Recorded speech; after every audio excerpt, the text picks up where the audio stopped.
You know, oh, by the way, welcome to the show, everybody. Thank you for being here tonight. Shadoe at Night, live for Tuesday, April 30th, 2024. And tonight on the show, Pierre Poilievre gets kicked out of the House of Commons during question period for unparliamentary language from the partisan Liberal Speaker of the House. It's actually funny to watch this video, which I have for you. So we're going to get to that in just a second. Last night we did a conversation, I think it was in the extension on shadowdavis.com for the all access members in there. And I want to bring it to you guys, all of you guys tonight.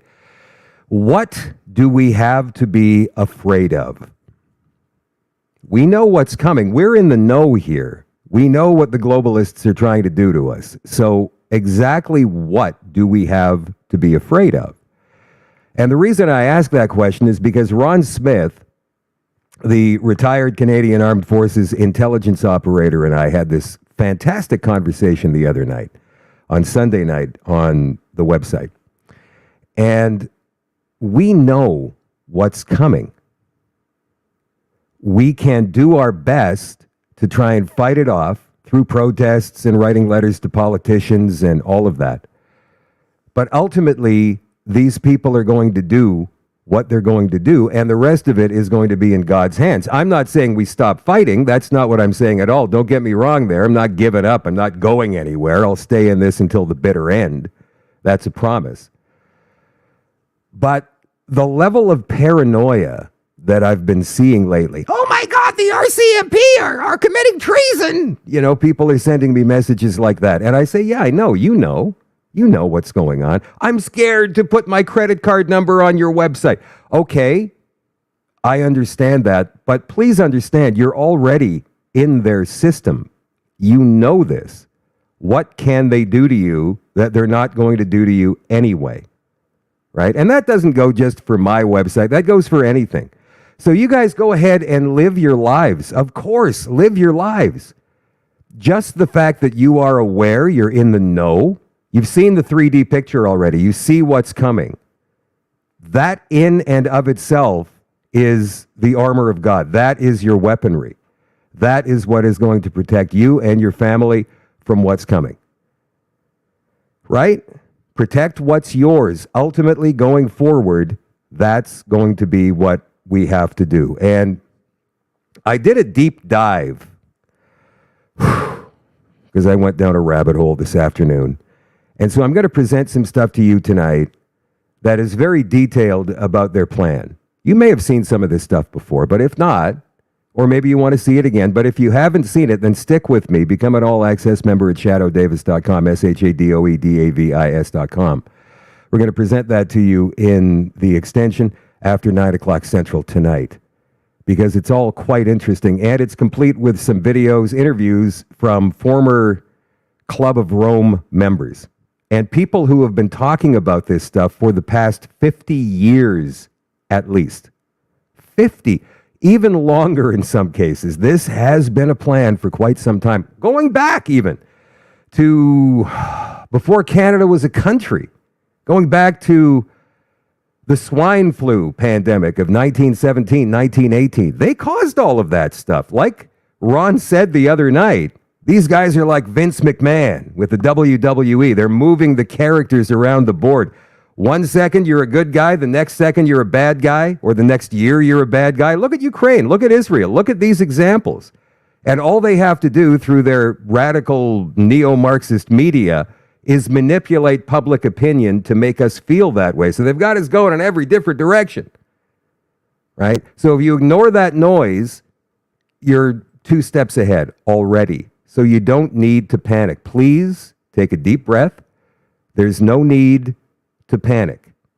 But it is cool learning exactly what's going on. So we're going to get to that in just a couple of minutes. The Shadoe at Night live stream is brought to you, as always, by Canada Nano Silver, CanadaNanoSilver.ca. You can see all the retail locations scattered across the country right there on this tab. If you want to be a retailer of these awesome products, get a hold of Kevin and Anna through the contact tab at CanadaNanoSilver.ca, CanadaNanoSilver.ca. If you have a weak immune system, a lot of people still wearing those crazy breathing barriers out there. Keep your body strong and help your wellness goals with Silver Biotics Trace Element Silver supplements and lozenges. If you need burn relief because summer is coming, or maybe you've got a little cut or scrape you want to heal faster, then Armor Gel is a triple threat that uses the strength of patented silver technology to effectively kill bacteria, fungus, and yeast. Also, I have it on some very good grounds with some insider information here that this stuff kills certain viruses.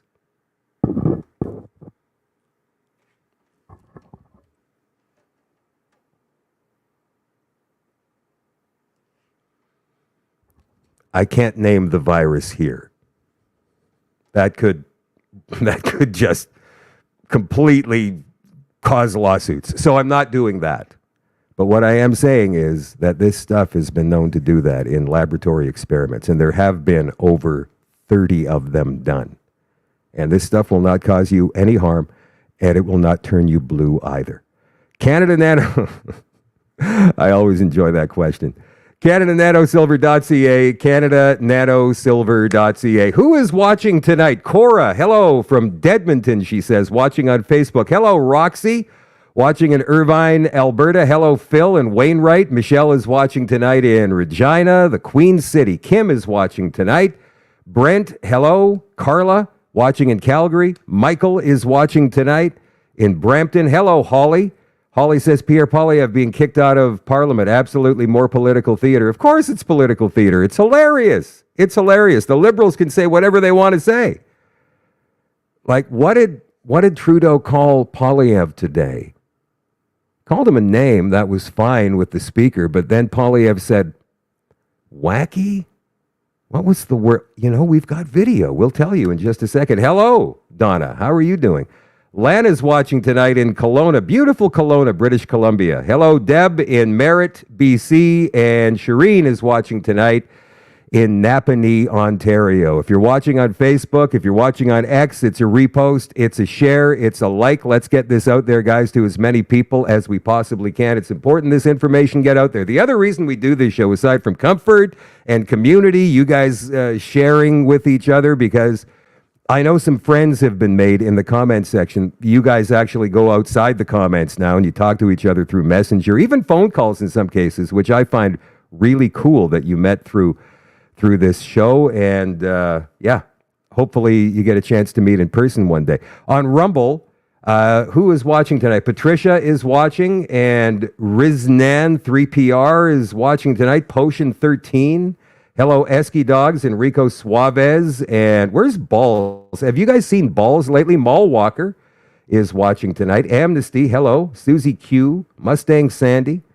All the regulars are watching on Rumble tonight. Again, let's get it out there, you guys. Thumbs up on Rumble. That does the trick. And also, if you want to share it on Rumble to your favorite social media, you hit the share button beneath the screen. That highlights the URL. From there, you can copy and paste it into your favorite social media, email, or group. Again, the more people that see this, the better off we are, the bigger our community becomes. And if you're watching on shadowdavis.com, you're an all-access member. Hello. I will see you guys exclusively after 9 o'clock Central on the extension. All right, let's get down to the stories tonight. Political theater, of course, but nonetheless, this is Pierre Poilievre today in the House of Commons having it out with the idiot Justin Trudeau. Let's watch. The minister is not worth the drugs and death. His extreme and radical drug policy has increased overdose deaths in British Columbia by 380%. In the year following his decriminalization of crack, heroin, and other hard drugs in hospitals, transit buses, coffee shops, and parks where children play, there has been a record-smashing 2,500 deaths will the Prime Minister accept the BC NDP's demand to recriminalize those drugs? The Right Honourable Prime Minister. Speaker, I just answered that question. What hasn't been answered by the Leader of the Opposition is why he chooses to continue to court extreme right nationalist groups like Diagolon. He refuses to denounce these extremists who don't believe can coexist with each other. Instead, they call for war and tell people to follow their instincts accordingly. The Leader of the Conservative Party is actively courting the support of groups with white nationalist views. It is disturbing, and he needs to stand up and apologize now.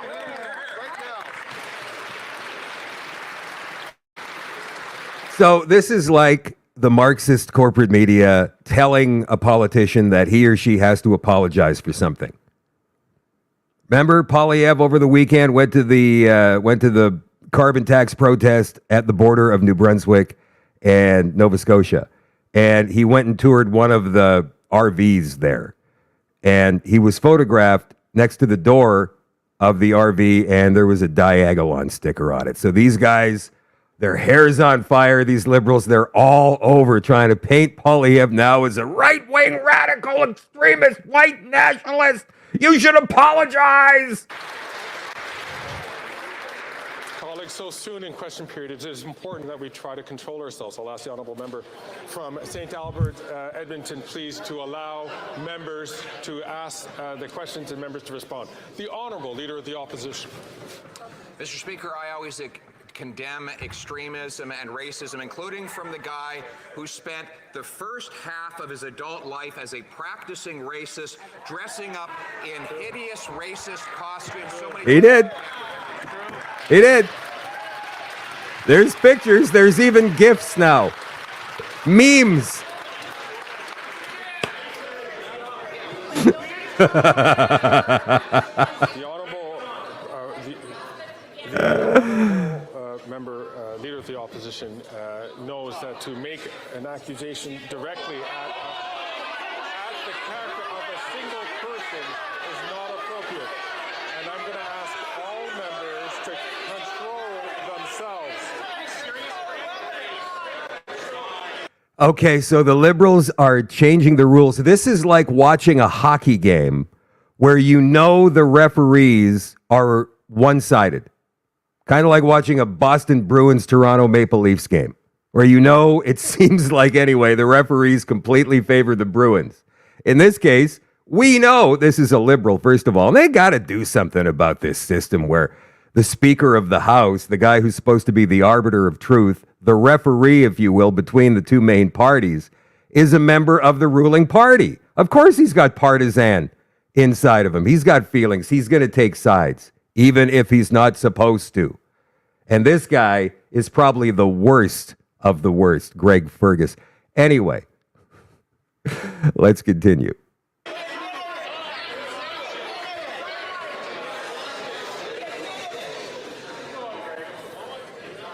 I'll ask the Honourable Leader of the Opposition to rephrase this question and to start from the top.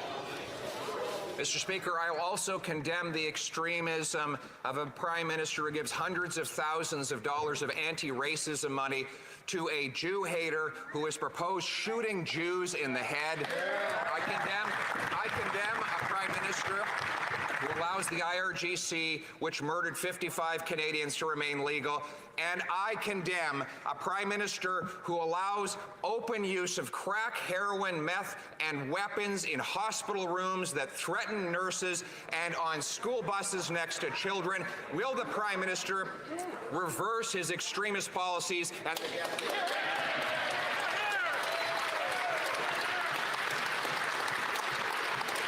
The Right Honourable Prime Minister. Mr. Speaker, the leader opposite is showing us exactly what shameful, spineless leadership looks like. He shakes hands with white nationalists. Okay, hold on just a second. You are not supposed to direct insults at a single member of Parliament. Greg Fergus just said that. Justin Trudeau just did that. Right? So here he goes again, accusing Poilievre of shaking hands with white nationalists at the border. I've already explained that. But he's also, Trudeau, is also the guy whose office invited a Nazi, an actual one, into Parliament for a standing ovation. Did he forget? Did people forget? Of course they didn't. And that's why anything he or any liberal says is a complete line of shite. So let's continue.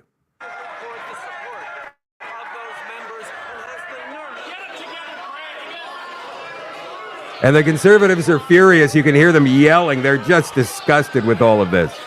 Disgusted. Order. This is the best, though. I mean, this is hilarious. I'm going to ask the honourable member from Lethbridge if she has problems with the chair, that she should challenge the chair in a way. But as she knows... That's Rachel Thomas. Lethbridge knows that by challenging the chair is against the rules of this House. I'll ask the honourable member to please to ask her to withdraw her remarks. The chair is acting in a disgraceful manner. I'm going to ask you, will you...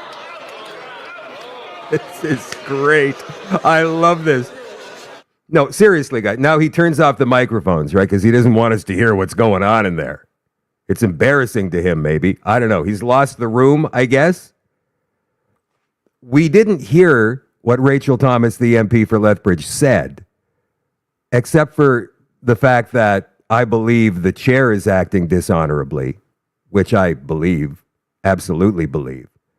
So then he kicks her out after a minute of trying to decide what to do, right? Pondering things.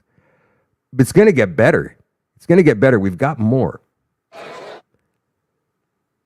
We've got more. All right, so that's the end of that one. We're not going to watch that video. That's ridiculous.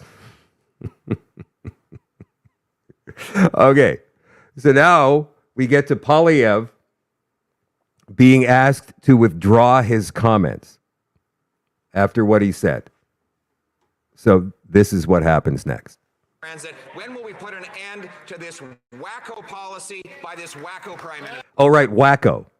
So Trudeau is wacko, I believe is now trending on X. I might be wrong. I've seen it a few times and I thought, this is great. Trudeau is wacko. So wacko policy from this wacko prime minister. No. So Fergus is going, oh, no, you don't. No, you don't. Even though Trudeau has already called Poilievre a right-wing extremist, nationalist, white nationalist, whatever, right? That's fine. That's fine. But now we're saying wacko. Ooh, out of bounds. There are a couple of things which are going on here today, which is not acceptable. And I ask all members, please, to keep themselves, to control themselves. I'm going to ask two things. One,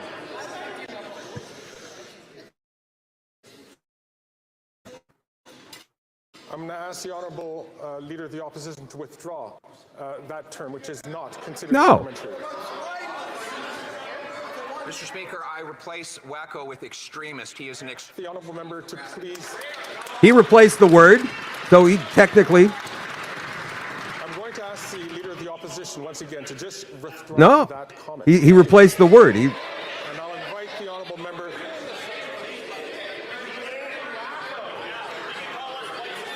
I'm going to ask the Honourable Leader of the Opposition to please withdraw that comment and simply withdraw that comment.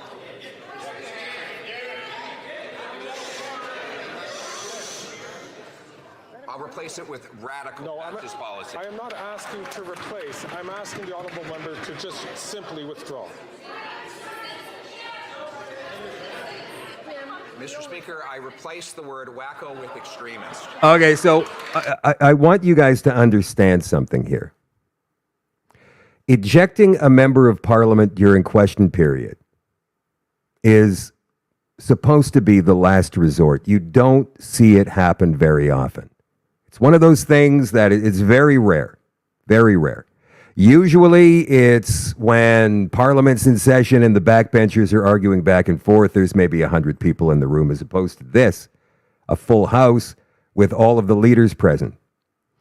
It's another thing altogether to eject the leader of the official opposition. So look at Fergus's face here. He's trembling a little bit making this decision, but also he's smug. So let's watch.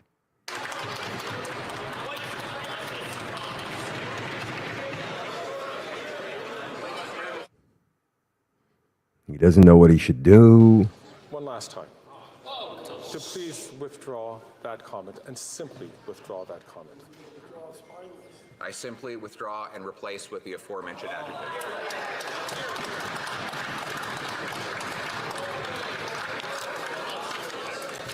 Mr. Poilievre, I have to name you for disregarding the authority of the chair.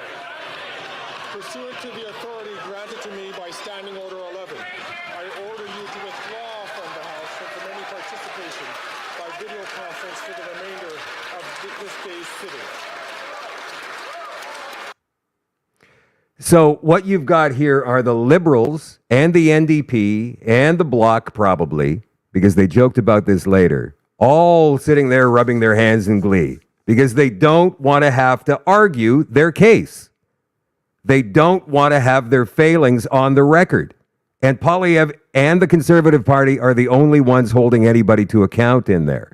So of course they're happy. They don't have to argue their ridiculous policies, whatever they are. By the way, we still don't know when the budget vote is going to be.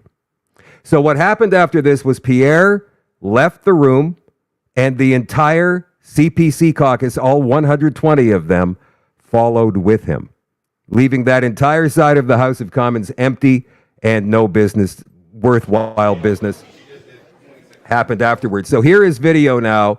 I know I said a couple of things about Michelle Rempel last night. I also said, look, she may be a young global leader. She may have gone to that indoctrination camp, but she certainly doesn't sound like it when she speaks.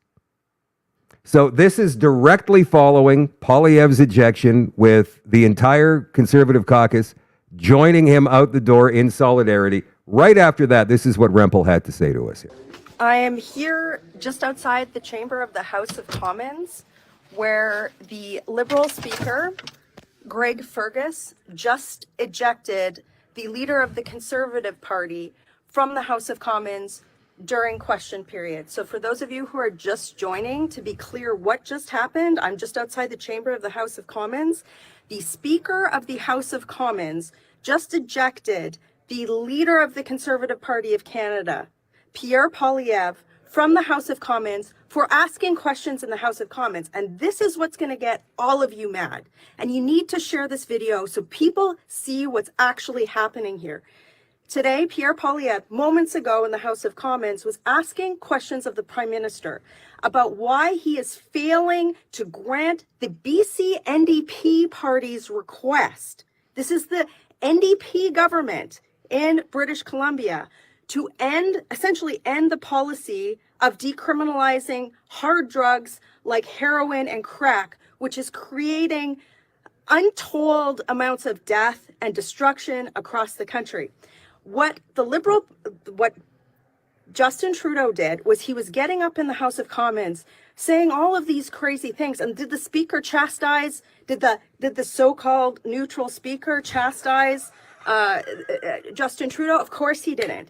What did he do? While Pierre Poilievre was asking hard questions about this issue, about stopping crime, about taking hard drugs off the streets of Canada, what did he do? He threw him out of the House of Commons. He just threw the leader of the Conservative Party of Canada out of the House of Commons. That is, like, as a member of Parliament who represents 120,000 people, the fact that the Speaker of the House of Commons was complicit in stopping questions on a topic of such huge enormity. And by the way, this was after the Speaker refused to grant an emergency debate on this issue.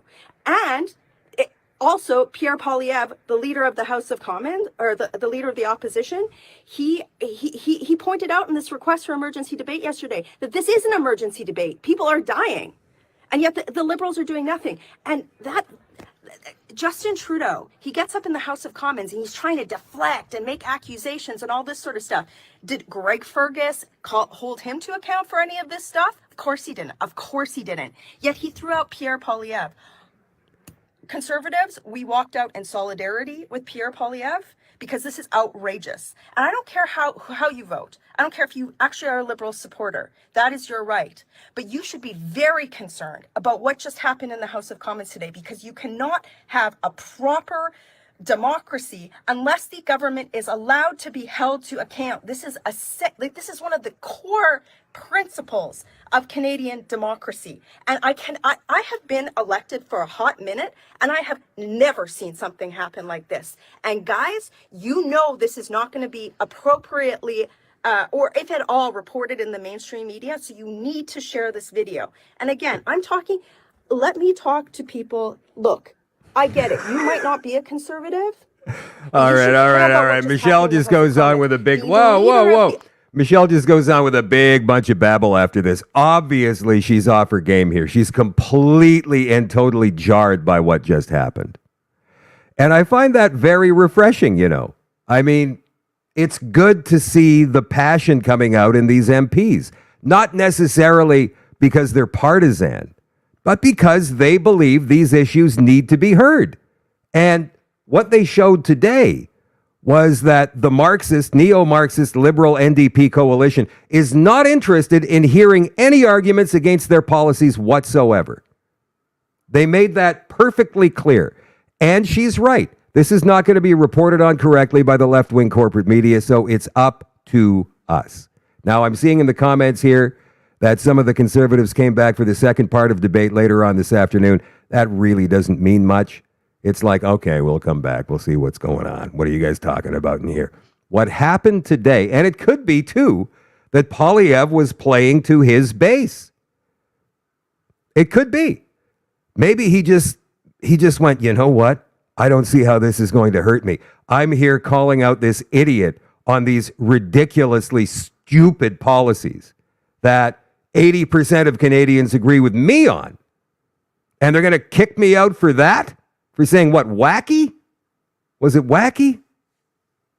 I think it's trending number 2 across Canada. Thank you, Michael, for that on X. Trudeau is wacky? Wacky? Is that what the word? Wacky? Is that what he said? Wacko.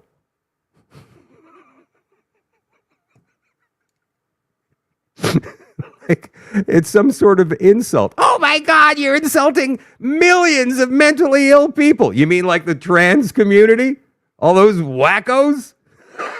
Oh, I got to be careful. Hate speech and all that, you know.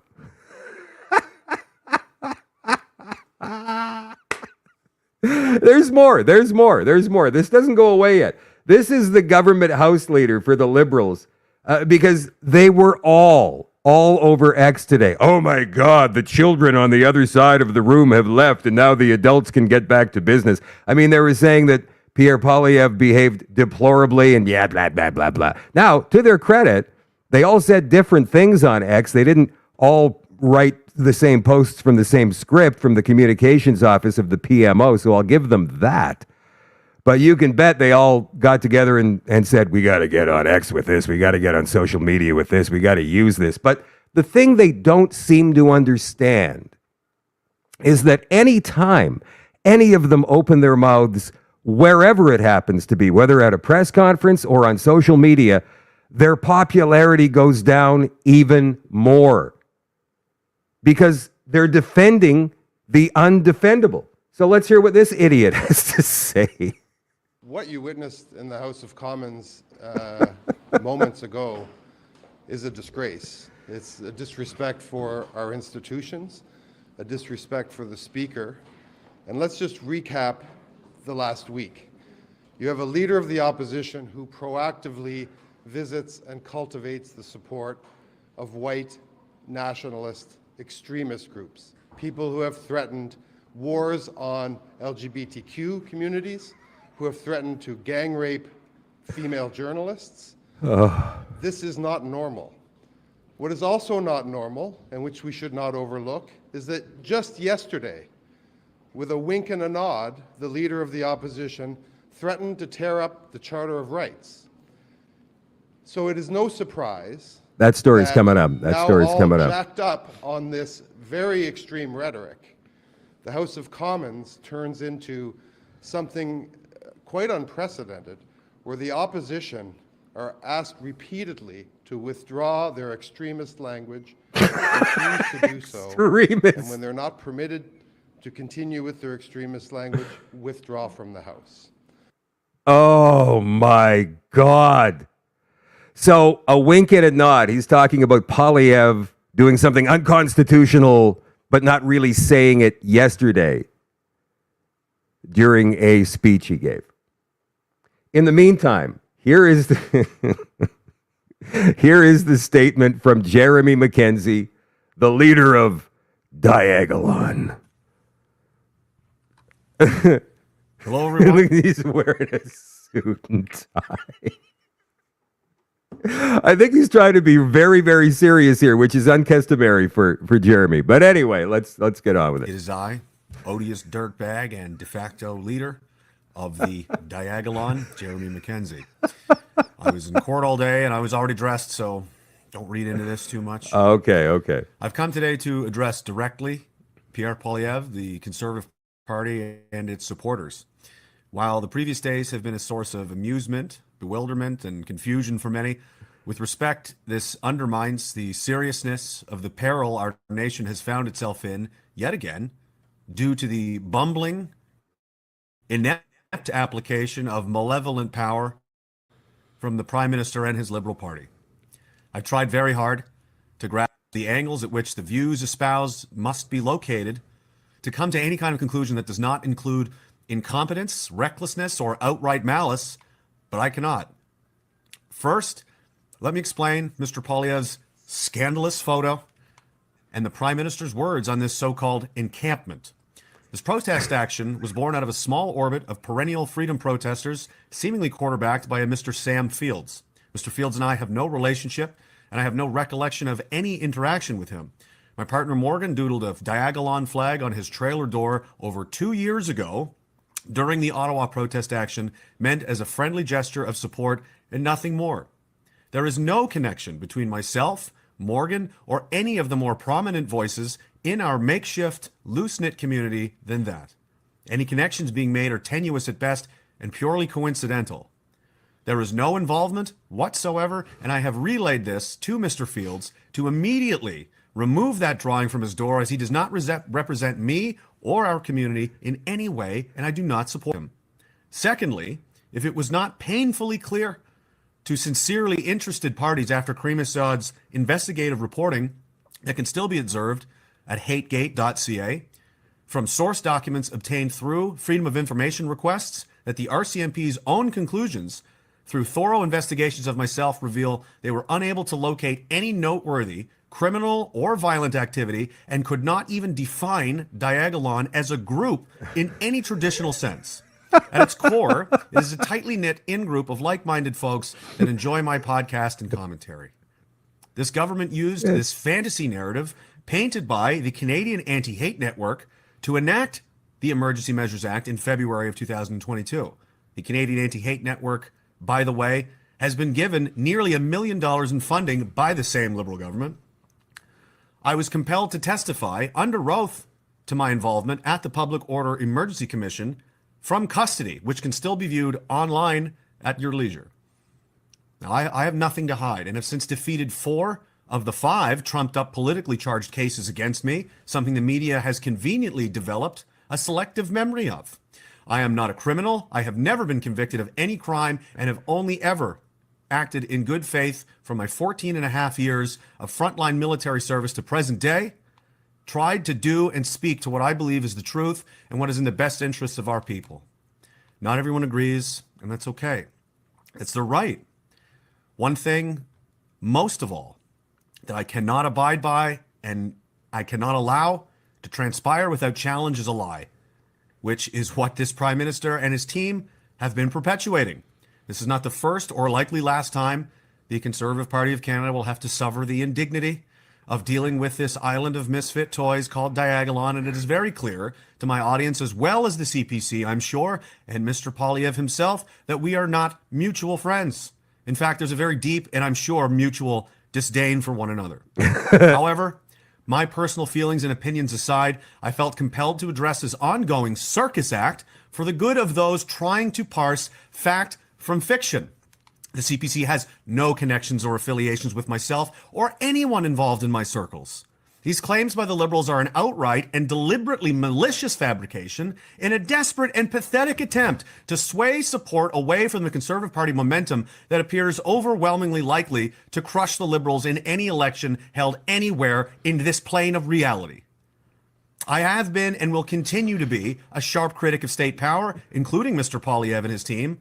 Nevertheless, Canadians deserve to know what is true, not what is popular, not what is convenient, and it is my sincere hope that somehow Mr. Poilievre and his team will succeed in proving me to be impressively incorrect in my assessment of their character and take the opportunity at hand to capitalize on Canadians' anguished need for positive change and start down a path to returning accountability and consequences to the powerful who would wield their authority over the weak for personal gain, as this government has done for the past 9 years.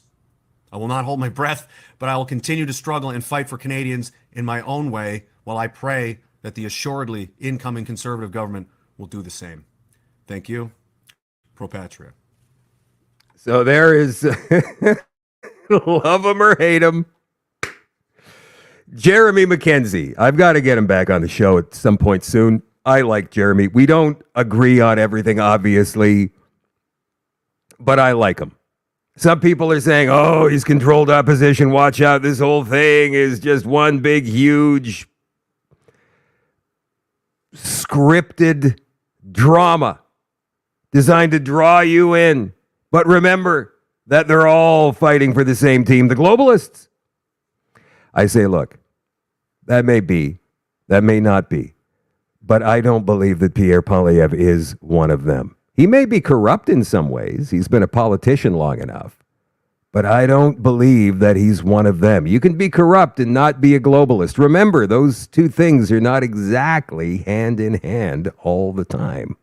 Trudeau, Freeland, Guilbeault, Singh, they are Marxists. They are globalists. They are World Economic Forum. We're going to go into this, you guys, in the extension tonight on shadowdavis.com for the All Access members.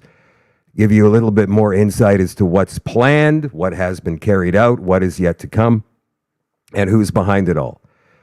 At least from what I found this afternoon. It's all very interesting. Now, one of the things the Liberal government House leader was talking about during his abominable minute and 15-second video was Pierre Poilievre with a wink and a nod saying that he's going to do something unconstitutional when he becomes prime minister. Well, what he was talking about during that speech yesterday in front of, I believe it was police captains from all across, or police chiefs and captains, brass from all across the country. I could be wrong on that one. But he was talking about using the notwithstanding clause, which, by the way, is fully constitutional because it's in the Constitution. It's in the Charter.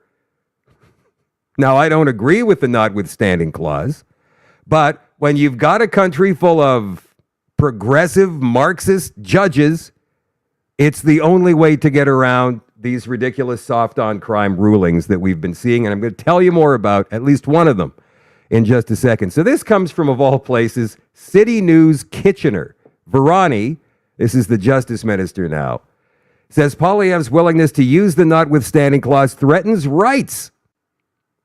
What? The notwithstanding clause should only be used as a measure of last resort, Canada's Justice Minister said today, after Conservative leader Pierre Poilievre suggested he wouldn't hesitate to wield it to enact tougher criminal laws. Oh, that's a shame. He wants to put criminals in jail. He wants to get drugs off the street. He wants to make our downtowns, which are shitholes right now, pardon my language, half safe again.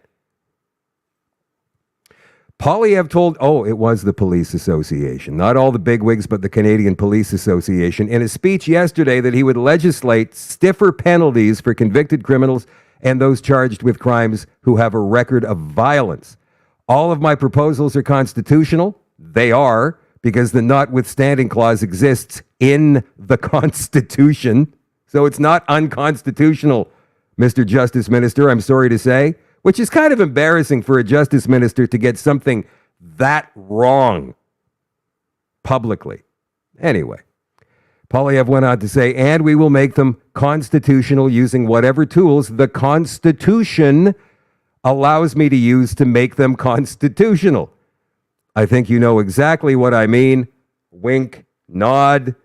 They will happen and they will stay in place. Asked about whether the Conservative leader was referring to the notwithstanding clause, his spokesman said Mr. Poilievre has openly spoken about using that section of Canada's Constitution in the past, as he did again today. Sebastian Skamsky, I don't like that last name. That's unfortunate. Skamsky said Liberals bend over backwards to defend criminals at every opportunity, but Conservatives will always defend victims and ensure criminals pay for their crime.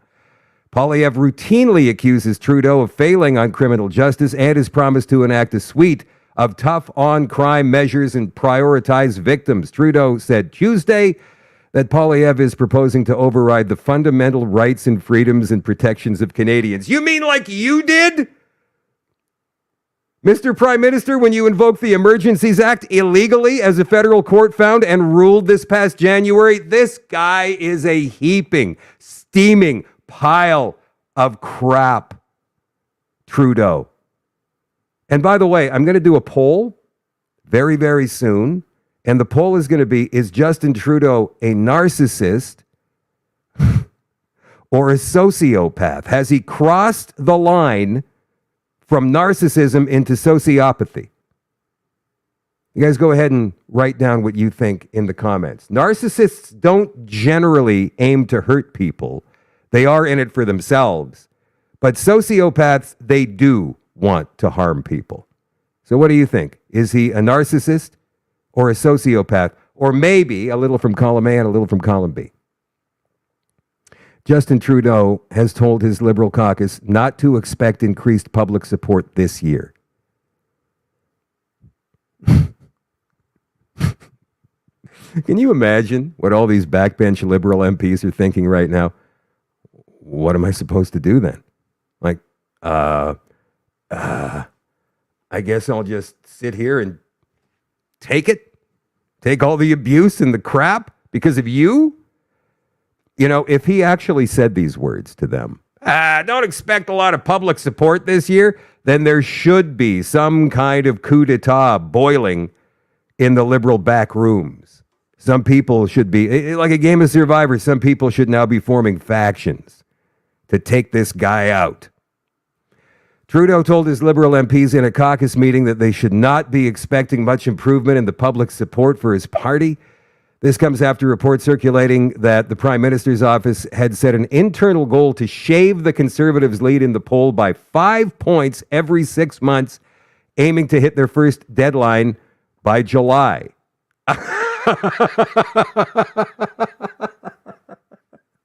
By the way, the latest polls on the aggregator Canada 338 show that the Conservatives lead 43% to 24% for the Liberals and something like 18% for the NDP. That's an aggregator. So that's all the polls combined for the last year. And exactly how are you going to do this, Mr. Trudeau? How? The Liberal Party has not been faring well in recent public opinion polls. According to a report from the Hill Times, an anonymous Liberal MP said that Trudeau told his MPs they should not expect to catch up to the Conservatives in public opinion polls anytime soon at the Liberals' National Caucus meeting in mid-April. He's trying to downplay expectations, said this unnamed Liberal. It's like treading water when you're drowning. He was telling us to not freak out while you're drowning, that you stay calm. You get back to the top for a lot of the members who are below water. You'll get back. Don't worry about it. It's going to happen. We're going to trim those points. We're going to get back to normal. Since autumn of 2022, the Conservatives have been edging out the Liberals in nearly every single public opinion poll, with the Tories' lead widening substantially.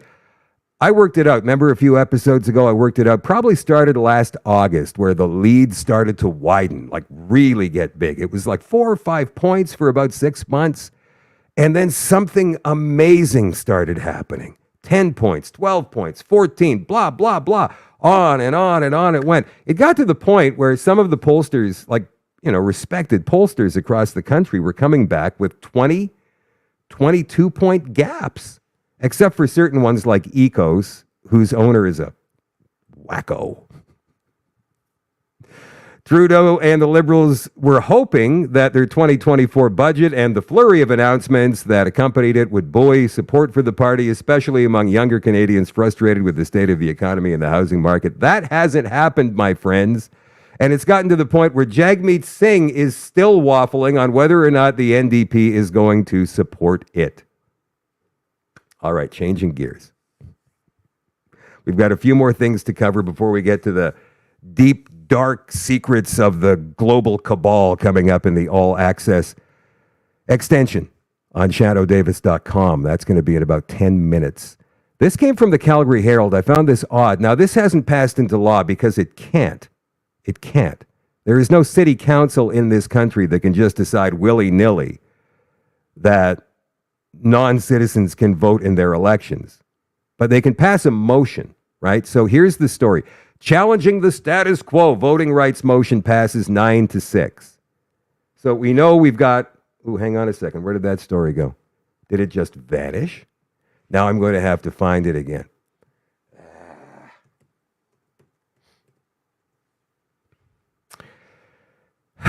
There it is. All right. So now there's going to be an ad blocker that comes up. Council will forward a resolution to Alberta Munis. If approved, the association would lobby the provincial government to amend the Local Authorities Election Act. It's not going to happen because the UCP is not going to let this happen. But we now know how many Marxists there are on Calgary City Council. There are 9. 9 of them, including the mayor. This vote passed 9-6. A Calgary council is pushed to allow permanent residents, non-citizens, to vote in municipal elections was approved by council today. But while the motion passed in a 9-6 vote, one councillor called the decision to lobby the province to make the change an exercise in futility, considering a UCP minister has flatly stated the government has no interest in this move. While City Council does not have the power to extend voting rights, it will forward a resolution to the AB Muni's next annual conference in September as an advocacy item. If it has support there, AB Muni's, which advocates on behalf of 265 member municipalities to the province, would lobby the government to amend the Local Authorities Election Act to expand voter eligibility to include individuals who are not Canadian citizens but have been granted permanent resident status. Now, why do you think these Marxists want to do that? Well, partly it's the great replacement theory, that Eva van der Kloeken talked about last night in the extension, but also it's to remain in power. The Marxists want to remain in power, and if they give permanent residents, non-citizens, the right to vote, who do you think they're going to vote for? Right? It's the same thing going on in the United States right now with the border crisis. All right, there's more. There's more. Immigrant group wants Canada to accept 10,000 Palestinians, provide social services for free. This is from Saskatoon Open Doors Society, a federally funded immigrant aid society. Earlier petitioned Parliament to accept at least 10,000 people from Gaza. It has 349 signatories as of this writing. 349. You know, the petition against the Diversity and Equity Parents Group in Steinbach, Manitoba, has way more signatures on their petition than this. And that's in a very, very, very small area as compared to this one.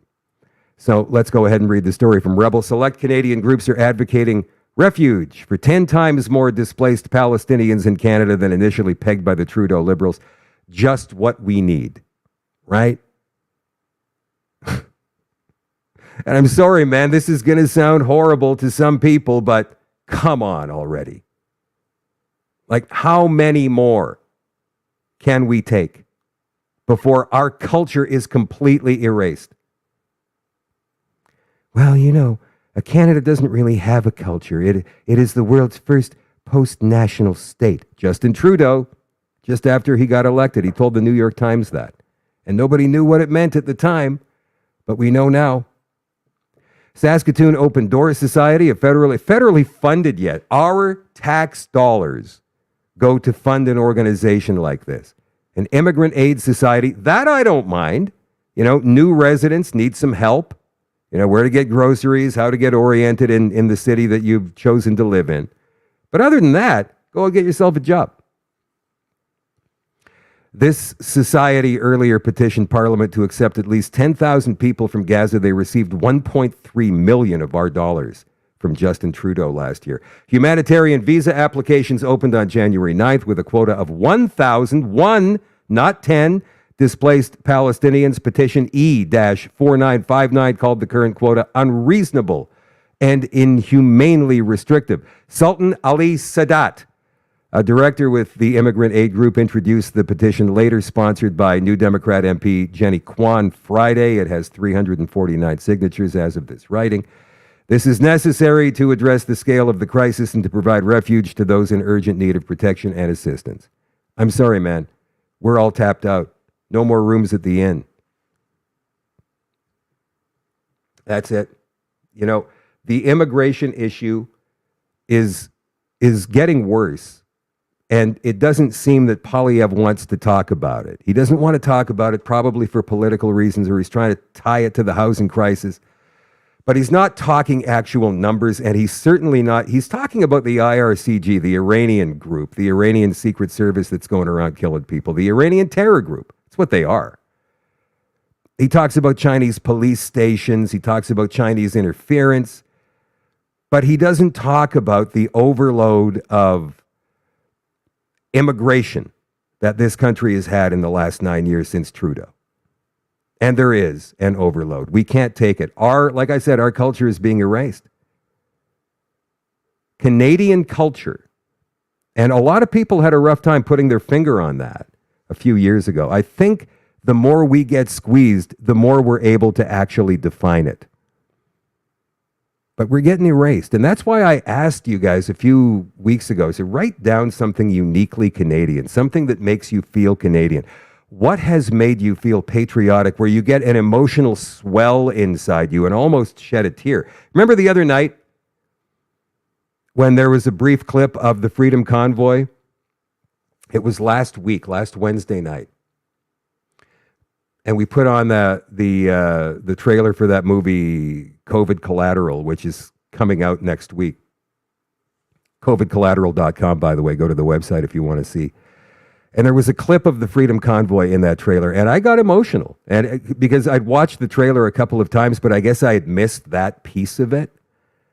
And I welled up. And so everybody talks about that as a, a vintage moment of Canadiana, even though there's people out there that still hate it. Ultimately, it brought this country together more than Justin Trudeau ever could, in spite of Justin Trudeau. And how many people have you become close with these past 3 years, 2 years, because of all of the crap we've been through?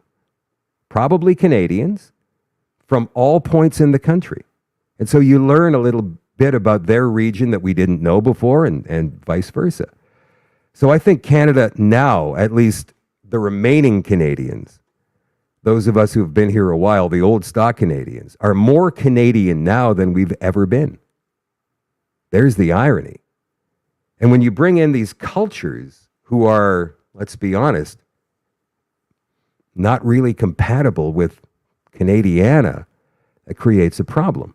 Now look at this story. BC immigrant gets probation for stabbing and slashing. Probation for a violent crime. That's what the judge said. You get probation. In the meantime, there's still 2 guys in Coots who have been in lockup for over 2 years. Tamara Leach and Chris Barber still on trial. Pat King's trial starts next week. And this guy gets probation. A BC immigrant from Vancouver is awesome. Has been given a suspended sentence and 2 years probation in a case where a man was stabbed in the stomach and slashed in the legs. Mohammed Abdallah Mohammed El Balul, 24, was accused of assault on one man and aggravated assault on another. He pleaded guilty to assault and the lesser included charge. Vancouver Provincial Court Judge Catherine Denhoff passed sentence April 24th. The incidents happened November 6, 2021, when Al Badul and two other men were drinking in Vancouver's downtown entertainment district. Denhoff said Al Badul had become very drunk. Before there was a confrontation in the club, they soon moved outside. The court heard one of Al Badul's friends handed him a knife, and he stabbed a man in the stomach and then slashed his legs. The man required staples for both wounds. The group's attention then turned to another man. He was thrown to the ground, and Al Badul kicked him in the stomach, the judge said. Denhoff said neither of the victims could be reached to provide a victim impact statement to the court. So what? It can be expected the injuries would be very traumatic for both men, of course.